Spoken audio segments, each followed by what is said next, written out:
Hey guys, Zennosh here and welcome to Exos Heroes, and seems like our Jinn is going to receive his Black Fit Core upgrade. That said, let's review this Black Fit Core Jinn and let's see if his skill sets are gonna be of any help to the current meta contest or not. Alright, so let's get this started. Looking into his artwork, he definitely is a masterpiece right over here. I would say he is definitely husband material for so many ladies out there, alright? So, ladies who are watching this video as of now, let me know in the comment section below if he really fulfills the criteria of being a husband or not, alright? Now, that said, notice it says Fate Core chance up, gauge of the White Gull, Jinn, Recruit. The period is going to start tomorrow, August 12th, Thursday, after the maintenance, and it's going to last until August 19th, Thursday, 1:59, 2021, UTC time. As he's a Black Fate Core unit, he's going to drop at 0.7% chance from his own banner, and you will be able to get him for free after 19 multi summons. There we go, guys. As a Black Fate Core unit, definitely the answer is pretty simple, that you are not really supposed to summon for him, even if he's an amazing unit. Why?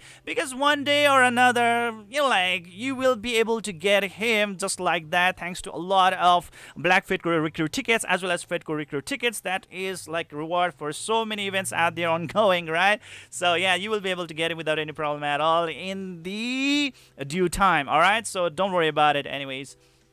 Alright, now let's look into the Fate Core ability. Attack is going to be boosted by 54 points, defense by 24 points, health by 156 points, combat power by 9,000 points, which is pretty average. Now let's look into his passive skill effect, alright? And this is the one which has got a lot of, buffs, okay? Or let's say a lot of, new skill effects. Finishing Blow 3.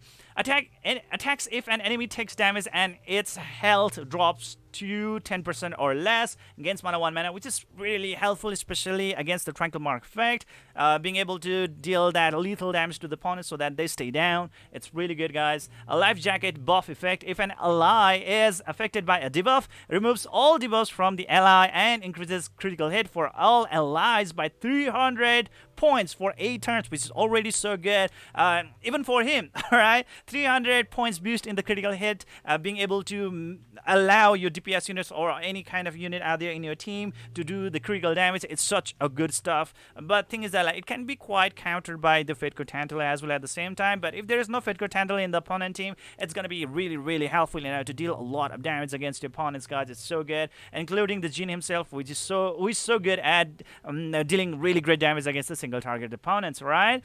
And one time per battle can't be stacked, so it's only for one time per battle. So take advantage of it right away as much as possible. Anyways, next is going to be the Imitate Dive, alright? Special effect grants stealth to self for 2 rounds and increases on attack by 10% for each mana on self upon reviving. So, well, revival is kind of necessary right over here. If there's no revive, well, guess what, guys? The Imitate Dive is actually going to be of no effect out there at all, okay? So, try to have, revivers like Luna, Lepin, or, those kind of units in your party, and upon revive, it's going to be really great. Stealth, well, if a particular unit is in stealth mode, that particular unit is actually not gonna take, will not be able to be targeted at all, and the damage can only be done through the AoE damage. Okay, so yeah, there we go. That's the advantage of the stealth, and attack boost by 10% is already awesome as well at the same time. So yeah, pretty awesome stuff right over here, guys. Kind of a little bit a minimal effect from the Gold Fate Core Jinn out there. So compared to the Gold Fate Core Jinn, definitely the Black Fate Core Jinn is not really that superb, but still, as a unit itself, not really that bad as well. Okay, pretty decent unit indeed. Looking into all this kind of stuff right over here. Next is gonna be the Surfing debuff effect. When an ally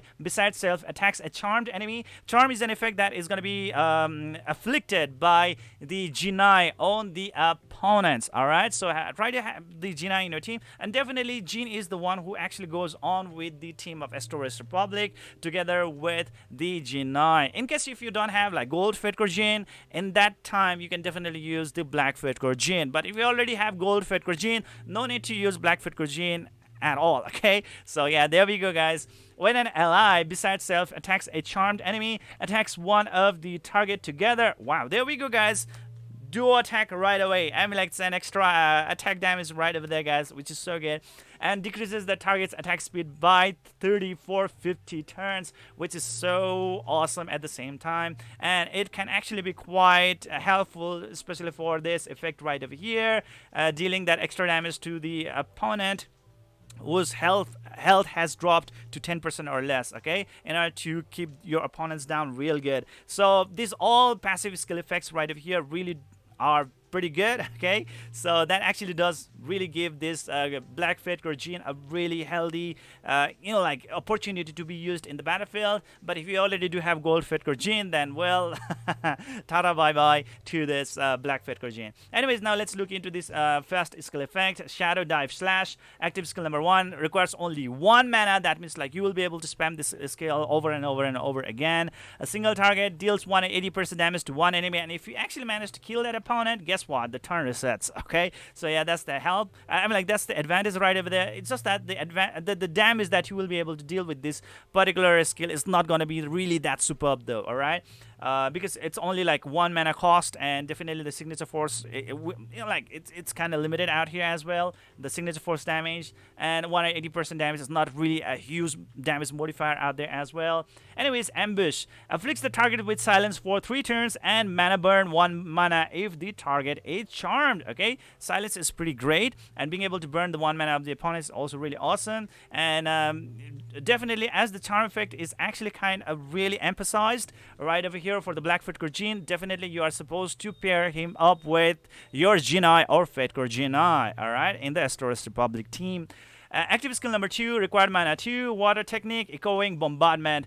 A single target, guys, deals 375% damage to one enemy, which is pretty great. Only 2 mana requirement, so definitely this is going to be the bread and butter skill for your Jinn. Sadly, he will not be able to get that extra turn if he manages to kill the target. Ambush, guys, afflicts the target silence for 4 turns and mana burn 1 mana if the target is charmed. Okay, so yeah, there we go.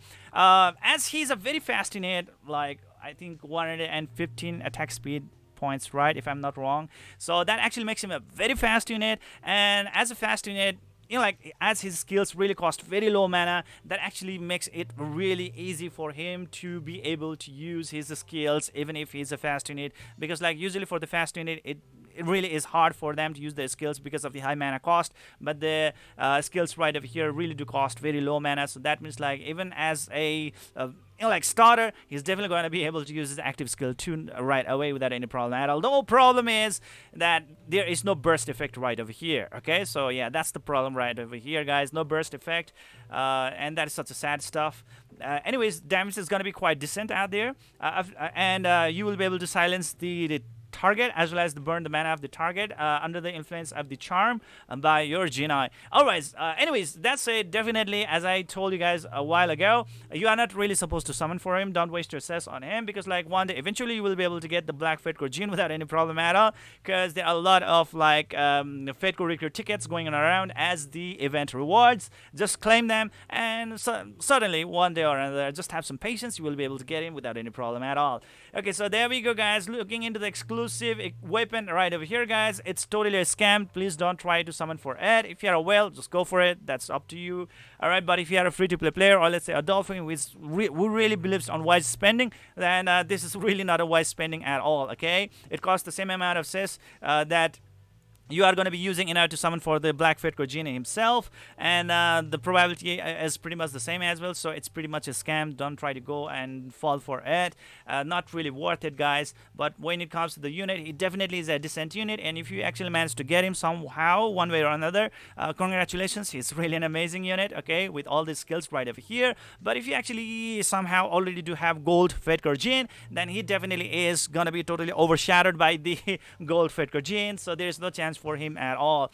So till that, I mean, like, if you are really working on your Astoris Republic team with your Fetchcore Shell, Fetchcore Genie, then definitely this Black Fetchcore Genie is going to be a really great addition to your team, provided that you don't have Gold Fetchcore Genie. And once you have Gold Fetchcore Genie, just substitute this Black Fetchcore Genie with the Gold Fetchcore Genie without any delay at all. Okay, now that's it. That is pretty much my verdict. What do you guys think? Let me know in the comment section below. I would really say that like the devs have really done a very great like justice to this particular character. character. So if you have gold Fitcore Jinn, you can pretty much switch to the avatar or skin of this character right over here. While still being able to use like a gold Fitcore Jinn, you'll be able to have the appearance of a husband unit in the battlefield. How convenient, isn't it? Alright, so that's it. I'm pretty happy about this one. Pretty good stuff. Anyways, that's it. This is pretty much it for today. Please don't forget to hit that like and subscribe button, and see you guys in the next video.